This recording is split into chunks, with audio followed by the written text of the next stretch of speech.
Alright, hello everyone. I am going to give you a quick little tutorial on how to use this linkage mechanism designer and simulator. Now they already have some tutorials and animations of here, but if you want to download it, they have it on here. You can get it, and if you look up here it says it's not compatible with Windows XP, but if you do have Windows XP, I just found this here just the other day, that if you click down here where it says blog posts about the development of the program and linkage to built for Windows XP, and it does work, at least on my Windows XP this does work. So if you click on here you can download it and install it onto your computer.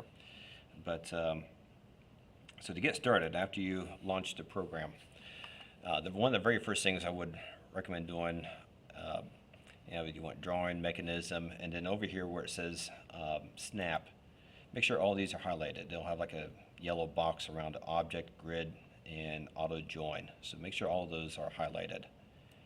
And we're going to start with a very simple, bare basics type of thing here, so just so you know how everything fits together. And it's not perhaps the best program, but it's pretty darn good. So go underneath the elements, click under elements, and I haven't tried all these, so I'm still learning as well, but I've played around with it a little bit, so you guys are probably going to start teaching me quite a few things here after a bit. But the input, that's your motor. The anchor is your pivot point. It's a stationary pivot point, and the link is the linkages in between it. It's all the stuff that moves around it. And you have some other ones here, anchor, link, but for starters, just start with those three: input, link, and anchor. So if you bring in the input, that's your motor, and as soon as it brings it in, grab hold of it, so click, drag, move it off to the side, because everything keeps showing up in that same location. If they're all stacked on top of each other, they're kind of hard to differentiate who's who.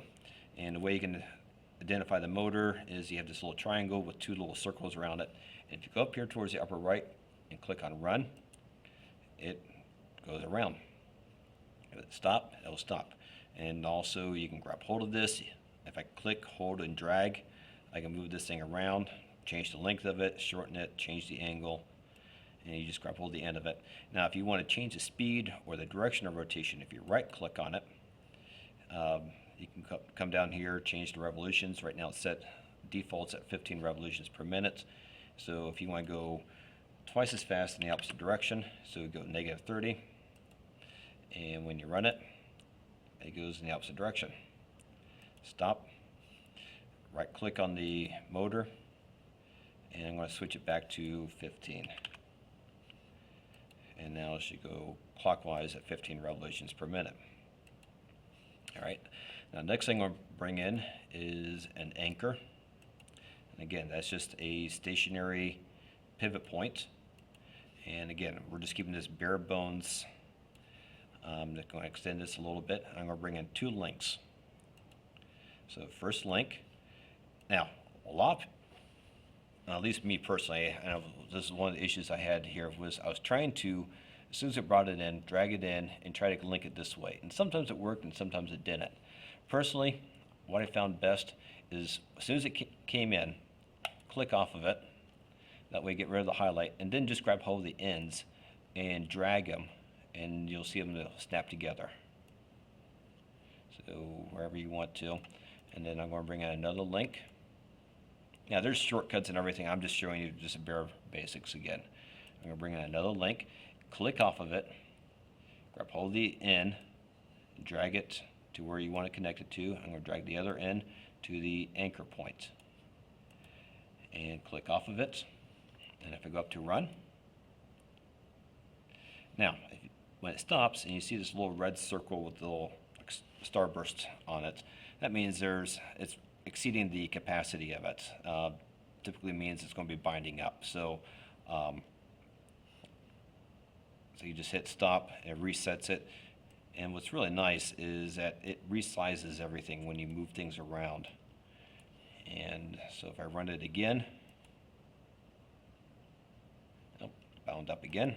Okay, let's try this.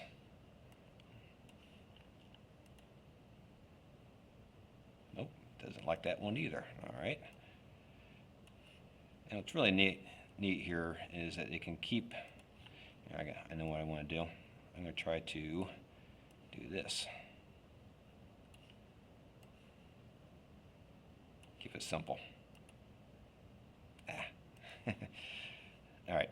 Now, another neat thing is if you see, and you probably can't see it from your window, but if you see these dotted lines, that means everything is squared up.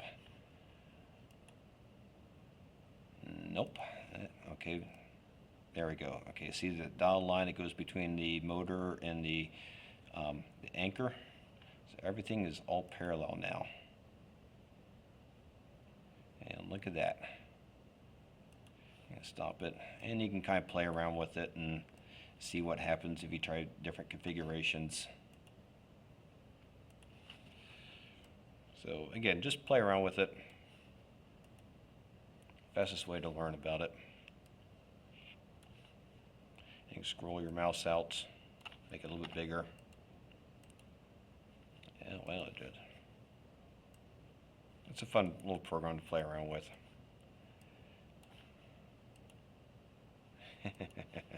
Well, okay. Trust me, it does work here. All right.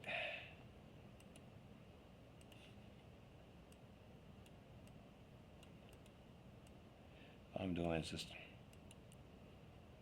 All right. Well, before I make a fool of myself any further, I'm going to bring in one that I had been working on. And if you're familiar with Theo Jensen, I would highly recommend looking at his work. And he has a lot of inspiration. If you go to YouTube, type in Theo Jansen. I think that's how you pronounce it. And this is something that that he's known for, making these little walking machines. Some of them are powered by the wind. And you can... Now you're probably wondering, how did I go about getting these lines? And the way that's done is that if you click on a point, and if you right click on it, you can do a draw motion path. Highlight that, click on it, and that way it'll track the motion of it. So all I did was, if I turn these off,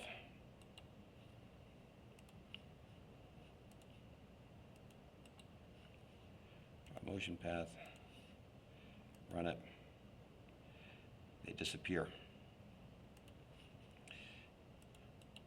Highlight them, bring them back.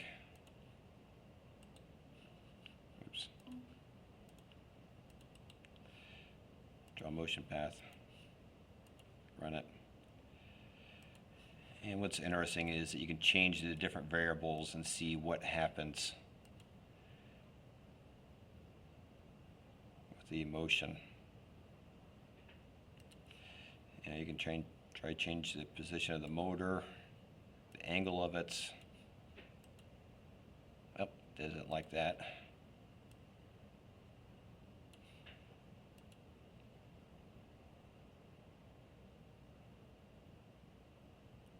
So, yeah, it has a lot of really neat features to it.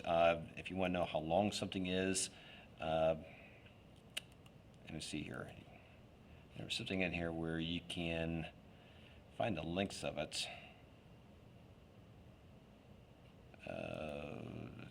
You might have to find that out yourself. Sorry. I did find something in here not too long ago where you can find out the links of, it'll give you the dimensions of everything. So if you actually want to build it, you can find the dimensions of it and work that out, so, which is a really nice feature. No, okay, let's just turn it into a solid. I don't want that. I thought it was in here. Millimeters. So you may have to find that out yourself. Oh, here we go, measurements. Okay, there it is. So you have like little measuring tools. So again, I'm still learning. And so good luck. Give it a shot. Let me know what you think. Have a good day.